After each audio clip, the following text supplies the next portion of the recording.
যারা ৬০,০০০ টাকার আশেপাশে অলমোস্ট ৫ বছর আগের এই আইফোন 12 প্রো ম্যাক্স কেনার চিন্তা ভাবনা করছেন এই মুহূর্তে এসে, তাদের জন্য আজকের ভিডিওটা খুবই ইম্পর্টেন্ট হতে যাচ্ছে। কারণ এই মুহূর্তে প্রিওন মার্কেটে বা ইউজড মার্কেটে এই ৬০,০০০ টাকার আশেপাশে আরও বেশ কয়েকটা স্মার্টফোন পাওয়া যাচ্ছে আইফোনের, যেমন এই iPhone 14 plus, iPhone 12 pro max, অথবা আপনি কিন্তু আইফোন 13 প্রো অথবা প্রো ম্যাক্সও পেয়ে যেতে পারেন। সো এর মধ্যে থেকে এই আইফোন 12 প্রো ম্যাক্সটা কেমন হবে আপনার জন্য সেটাই জানাবো আজকের এই ভিডিওতে। ফার্স্ট অফ অল বলে দেই যে এই প্রাইস রেঞ্জের মধ্যে বাকি যে দুইটা ফোন রয়েছে, যেমন তার মধ্যে আইফোন 13 প্রো বা প্রো ম্যাক্স, তো আইফোন 13 সিরিজটা বাদ দিলে চলে আসে আইফোন 14 সিরিজ, যা আপনারা ৬০,০০০-এর মধ্যে এই 14 প্লাসটাই পাবেন। তবে দুঃখের বিষয় হচ্ছে এই 14 প্লাসে কিন্তু আপনারা কোনো রকম টেলিফটো লেন্স পাচ্ছেন না, যেটা কিন্তু আবার এই আইফোন 12 প্রো ম্যাক্সে পাচ্ছেন। সো ওভারঅল সব কিছু মিলিয়ে একদম স্বয়ংসম্পূর্ণ এই ফোনটা আপনার জন্য কেমন হবে সেটাই জানতে পারবেন এই ভিডিওতে। অ্যান্ড আমাদের আজকের ভিডিওর স্পন্সর এমকে মোবাইল পয়েন্ট, যাদের কাছে আপনারা এই স্মার্টফোনটা ভেরিয়েন্ট এবং ব্যাটারি হেলথের উপরে ডিপেন্ড করে ৬০,০০০ টাকার আশেপাশেই পেয়ে যাচ্ছেন। সো বেশি কথা বলবো না, চলুন টু দ্য পয়েন্টে ভিডিও শুরু করা যাক। ফার্স্ট অফ অল ডিজাইন নিয়ে কথা বললে এই আইফোন 12 প্রো ম্যাক্সের এখনও যে ডিজাইন, সেটা কিন্তু আইফোনের আপার ভেরিয়েন্ট যেগুলো রয়েছে সেগুলোর সাথে তুলনা করলে এটা কোনো দিক থেকেই প্রিমিয়ামনেস অথবা বিল্ড কোয়ালিটিতে পিছিয়ে যাবে না। এটাতে কিন্তু স্টেইনলেস স্টিলের বডি ব্যবহার করা হয়েছে এবং ব্যাকে গ্লাস ব্যবহার করা হয়েছে। সো আমার কাছে অ্যালুমিনিয়াম ফ্রেমের থেকে স্টেইনলেস স্টিলের ফ্রেমটা ভালো লাগে, কারণ অ্যালুমিনিয়ামে খুব সহজেই ডেন্ট পড়ে যায় এবং এই স্টেইনলেস স্টিলে কিন্তু খুব সহজেই ডেন্ট পড়ে না, স্ক্র্যাচ পড়ে তবে কিন্তু ডেন্ট পড়ে না। এই জিনিসটা আমার কাছে বেশ ভালো লাগে। এবং এই 228 গ্রামের ফোনটাতে কিন্তু আপনারা IP68 এর ওয়াটার এবং ডাস্ট রেসিস্ট্যান্ট সাপোর্ট পাচ্ছেন। তবে একটা বিষয় অবশ্যই আমি আপনাদেরকে বলবো যে প্রিয়ন মার্কেট থেকে স্মার্টফোন কিনে পানিতে চুবাতে যাবেন না, সেক্ষেত্রে প্রবলেম হলে কিন্তু দায়ী থাকবে না কোনো কর্তৃপক্ষ।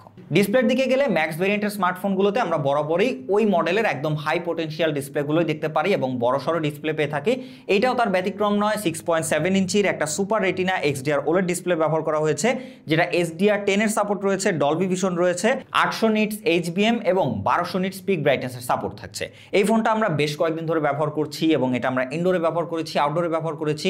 একদম ডিরেক্ট সানলাইটেও এর ভিজিবিলিটি নিয়ে কিন্তু খুব একটা প্যারা খেতে হয়নি আমাদের। অ্যান্ড ভালো বিষয় হচ্ছে অ্যান্ড্রয়েডের মধ্যে স্যামসাং বা অন্যান্য কিছু ফোন রয়েছে যেগুলোতে আমরা দেখতে পাই যে আউটডোরে গেলে ফোনটা যখন একটু ওভারহিট হয়ে যায় তখন অটোমেটিকলি ডিসপ্লের ব্রাইটনেসটা কমিয়ে দেয়, বাট আইফোনে কিন্তু আমরা এই প্রবলেমটা দেখতে পাই নাই। একদম পুরা সানলাইটে আপনারা ফুল ব্রাইটনেসও ব্যবহার করলে এটার ব্রাইটনেস কিন্তু খুব একটা কমে না। এছাড়াও যদি এই ডিসপ্লের কথা বলি, কালার অ্যাকুরেসি, কালার রিপ্রোডাকশন এবং HDR কন্টেন্টগুলো কিন্তু দারুণ এক্সপিরিয়েন্স করা যায় এই ফোনটা ব্যবহার করে। বড়সড় ডিসপ্লে হয়, এটা দিয়ে আপনি মিডিয়া কনজিউমার করেন অথবা রেগুলার লাইফ ব্যবহার করেন, সব জায়গাতেই কিন্তু এর ফুল পোটেনশিয়াল আউটপুট আপনি পাবেন। তবে হ্যাঁ, দুঃখের বিষয় এখানে রয়েছে, সেটা হচ্ছে এই ডিসপ্লেতে নাই কোনো হায়ার রিফ্রেশ রেটের সাপোর্ট। একটা ৬০,০০০ টাকার প্রিয়ন ফোন কিনেও আপনাকে ব্যবহার করতে হচ্ছে সেই টিপিক্যাল 60 হার্টজের একটা ডিসপ্লে। সেক্ষেত্রে আমি বলবো যে হ্যাঁ, ডেফিনেটলি আপনি যদি একটা 120 হার্টজের কোনো প্যানেল ব্যবহার করে থাকেন আগে, তারপরে যদি আপনি এটাতে সুইচ করেন আপনার কাছে একটু ল্যাগি ফিল হবে। এটা আসলে তেমন কোনো প্রবলেম না। তবে হ্যাঁ, এখানে যেহেতু আপনারা এত দাম দিয়ে ফোন কিনে 60 হার্টজ পাচ্ছেন, এইটা অবশ্যই একটা ডাউনগ্রেড। তবে হ্যাঁ, এই ফোনের কন্টেন্ট ওয়াচিং এক্সপিরিয়েন্স বা ইউজার এক্সপিরিয়েন্সকে আরও আপার লেভেলে নিয়ে যেতে রয়েছে এই ফোনের ডুয়েল স্টেরিও স্পিকার।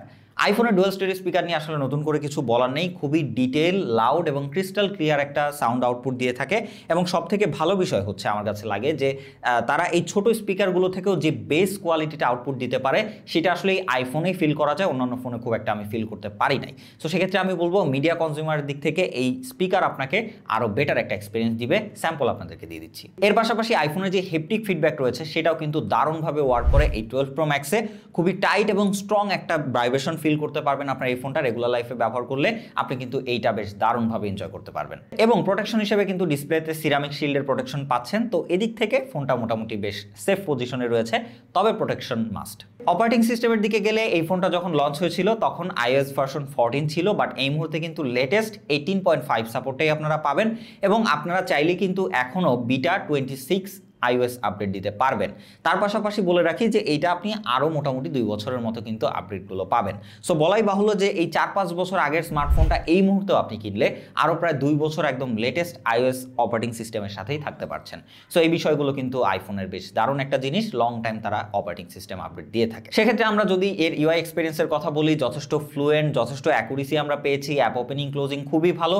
তার পাশাপাশি এইটাতে কিন্তু আপনারা মোটামুটি 6 GB র্যাম পেয়ে যাচ্ছেন। সো 6 GB র্যাম র্যাম এই আইফোনে কম শোনালেও এইটা র্যাম ম্যানেজমেন্ট কিন্তু একদম তুখর লেভেলের। আপনি এই বাজেটের আইফোন রেখে যদি অ্যান্ড্রয়েডের 12 GB র্যামও ব্যবহার করেন তারপরেও কিন্তু র্যাম ম্যানেজমেন্টে এই আইফোন এগিয়ে থাকবে, কারণ এইটা আসলে যেভাবে অপটিমাইজ করে, আপনি যদি আজকে কোনো অ্যাপ্লিকেশন ওপেন রেখে চলে যান এই স্ক্রিনটা অফ রেখে, তাহলে কালকেও দেখবেন যে আপনি অ্যাপ্লিকেশনটা ওপেন করলে ওই জায়গা থেকেই ওপেন হচ্ছে।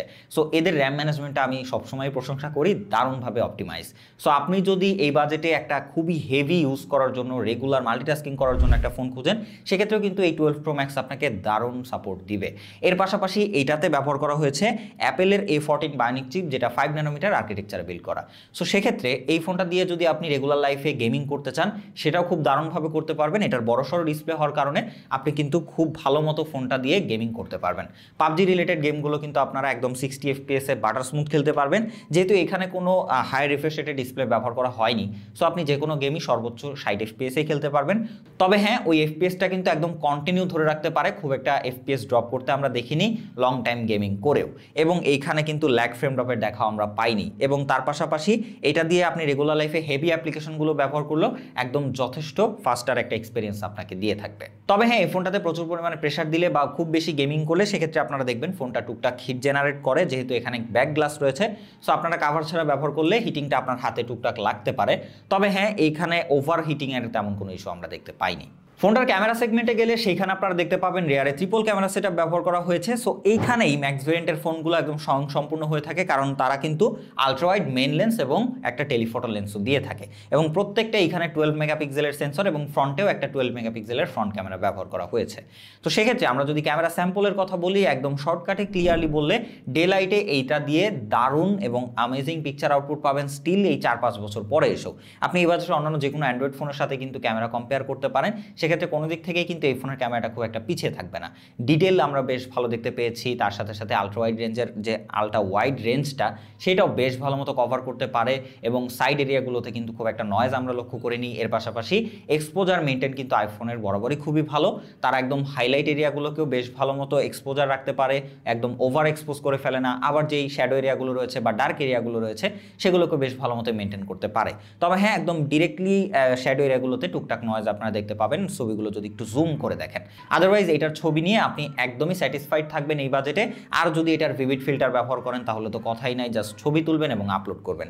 এবং নর্মাল যে এটার কালার সেটাও কিন্তু মোটামুটি রেডি টু আপলোডই বলা যায়। একটু ওয়ার্ম টোনে কালার আউটপুট দেয় আইফোনের ক্যামেরাগুলো, এটা তো আপনারা সবাই জানেন। তার পাশাপাশি এর 2.5x টেলিফটো লেন্সটাও কিন্তু যথেষ্ট ভালো ডিটেল আউটপুট দিতে পারে। আপনি হিউম্যান পিকচার তুলেন অথবা এনভায়রনমেন্ট পিকচার তুলেন, সব জায়গাতেই কিন্তু আপনি দেখতে পাবেন ডিটেল বেশ ভালো ধরে রাখতে পারে। 2.5x অপটিক্যাল জুমের পাশাপাশি আপনি কিন্তু এইটা দিয়ে মোটামুটি 12x পর্যন্ত জুম করে ছবি তুলতে পারবেন। সেক্ষেত্রে আমি বলবো যে এইটাতে একটা টেলিফটো লেন্স থাকার কারণে এটার সুবিধা কিন্তু আবার আপনি পোর্ট্রেটেও গিয়েও পাবেন, কারণ অন্যান্য ফোনগুলোতে আপনারা 1x এ পোর্ট্রেট তুলতে পারলেও এইটাতে গিয়ে 1x এবং 2.5x দুইটা ফোকাল লেন্থে পোর্ট্রেট তুলতে পারবেন, এবং পোর্ট্রেটের কোয়ালিটিও কিন্তু যথেষ্ট ভালো ছিল। সেখানে আমরা ডিটেল শার্পনিং বেশ ভালো দেখতে পেয়েছি, এস ডিরেকশন বেশ ভালো ছিল। তবে ওভারঅল যদি আপনি বিবেচনা করেন তাহলে কিন্তু এর পোর্ট্রেটের ডিটেল যথেষ্ট ভালো, এক্সপোজার মেনটেন যথেষ্ট ভালো, ফেস কিন্তু খুব একটা স্মুথ করে দেয় না, সেখানেও যথেষ্ট ডিটেল থাকে। অ্যান্ড ফাইনালি যদি আমরা এর ফ্রন্ট ক্যামেরা নিয়ে কথা বলি, এইটার ডিটেল কিন্তু ভাই এই বাজেটে আমি বলবো বেস্টের লেভেলেই থাকবে, কারণ ফ্রন্ট ক্যামেরাতে অ্যান্ড্রয়েড ফোনগুলো বেশ হিমশিম খেয়ে যায়, যেখানে আমরা আইফোনকে বরাবরই বেশ স্ট্রং পজিশনেই থাকতে দেখেছি। সে কিন্তু একদম মানে রেডি টু আপলোড ছবি এরকমই দেয়। তবে হ্যাঁ, একবারে যে কালার বুস্ট করে ফেজ অনেক হোয়াইট করে দেয় এরকম কিন্তু না, অ্যাজ ইট ইজ স্কিন টোনটা ধরে রাখতে পারে মোটামুটি, কিন্তু আমরা খুব ঠিকঠাক ওয়েল কালার আউটপুট দেখতে পাই এই ফ্রন্ট ক্যামেরার ছবিগুলোতে। তার পাশাপাশি detail, exposure balance, dynamic range সব কিছু মোটামুটি ভালো পর্যায়ে রয়েছে। সবশেষে পিকচার সেগমেন্টটা স্ট্রং পজিশনে থাকার পাশাপাশি ভিডিও সেগমেন্টে গেলে সেখানে আমরা দেখতে পারি এর প্রত্যেকটা লেন্স দিয়ে কিন্তু 4K 60 FPS এ ভিডিও করার সুযোগ রয়েছে। তবে একটা হতাশার বিষয় রয়েছে যে এই আইফোন 12 সিরিজে কিন্তু কোনো রকম আপনার সিনেমাটিক মোডের অপশন পাচ্ছেন না, মানে ব্যাকগ্রাউন্ড ব্লার করে ভিডিও করার কোনো অপশন পাচ্ছেন না। সো এই বাজেটে যদি আপনি 14+ নেন, ওইটাতে কিন্তু আপনি 4K 30 FPS এ ব্যাকগ্রাউন্ড ব্লার করে বা সিনেমাটিক মোডে ভিডিও নিতে পারবেন।